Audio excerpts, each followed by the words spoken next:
I'm the king of the rumba beat. When I play the maracas, I go chicky, boom, chicky, boom, chicky, boom. Оно похоже на человека. Сегодня утром в 8:15 в центре города люди видели летающего человека. И всем интересно, как он это делает. Все эксперты, проанализировавшие фотографии, говорят, цитирую, «Вполне очевидно, это нечто, выходящее за рамки разумного». Полиция сейчас не может сообщить какие-либо другие детали.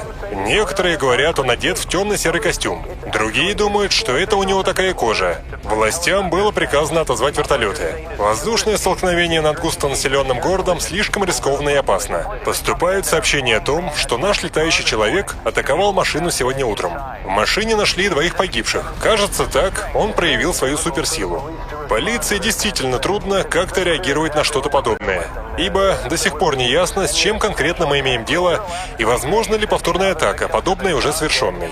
За последние 3 дня уже 15 жертв подверглись подобным атакам. Он безразличен и жесток.